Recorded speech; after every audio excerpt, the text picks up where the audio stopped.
शालेय शिक्षण मंत्री दादा भुसे यांनी ठाण्यातील दौऱ्यात जिल्हा परिषद शाळांसाठी एक महत्त्वाची घोषणा केली आहे। ज्या बालकांनी आपल्या बाल्यांना जिल्हा परिषदेच्या शाळेमध्ये प्रवेश दिलाय त्यांना घरफाळा आणि पाणीपट्टीमध्ये सवलत देण्यात येणार आहे असं त्यांनी सांगितलं। या निर्णयाला सकारात्मक प्रतिसाद मिळतोय। अनेक पालक सरकारी शाळा निवडत आहेत। आमच्याकडे गुणवत्तापूर्ण शिक्षक आहेत आणि यंदा 25% पटसंख्या वाढेल असंही त्यांनी सांगितलं। येत्या 16 जूनपासून शाळा सुरू होत आहेत। मुख्यमंत्री, उपमुख्यमंत्री, मंत्री आणि अधिकारी मुलांच्या स्वागतासाठी उपस्थित राहणार आहेत। पहिल्या दिवसापासून गुणवत्तापूर्ण शिक्षण दिलं जाईल असं आश्वासन त्यांनी दिलंय। दादा भुसे यांनी पालकांना आवाहन करताना म्हटलं की UPSC आणि MPSC परीक्षांमध्ये यशस्वी झालेले 50%पेक्षा जास्त विद्यार्थी हे शासकीय शाळातील आहेत। त्यामुळे सरकारी शिक्षण व्यवस्था सक्षम आहे, त्यावर विश्वास ठेवा। विद्यार्थ्यांसाठी शिष्यवृत्ती परीक्षांचं आयोजन तसंच आरोग्य तपासणी मोहीम मोठ्या प्रमाणावर राबवली जाणार आहे अशी माहिती त्यांनी यावेळेला दिली।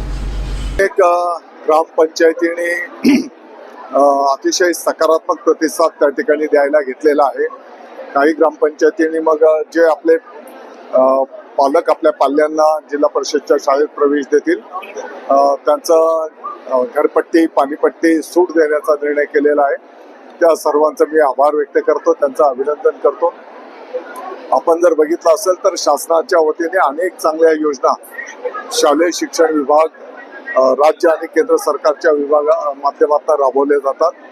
त्याची प्रसिद्धी आम्ही त्या ठिकाणी करतो आहोत आणि अनेक गुणवत्तापूर्ण आमचे शिक्षक बंधू भगिनी पण आहेत जे समर्पित पद्धतीने त्या ठिकाणी ज्ञानदानाचं पवित्र कार्य संपन्न करतात। येणाऱ्या वर्षामध्ये आपल्याला दिसून येईल की 25% त्या ठिकाणी पटसंख्या वाढलेली असेल। नवीन अनेक उपक्रम, कार्यक्रम आखण्यात आलेले आहेत। आपण जर बघितलं तर येणाऱ्या 16 जूनला जेव्हा शाळा सुरू होणार आहेत तर शाळेच्या विद्यार्थ्यांच्या स्वागतासाठी पहिल्याच दिवशी माननीय मुख्यमंत्री महोदय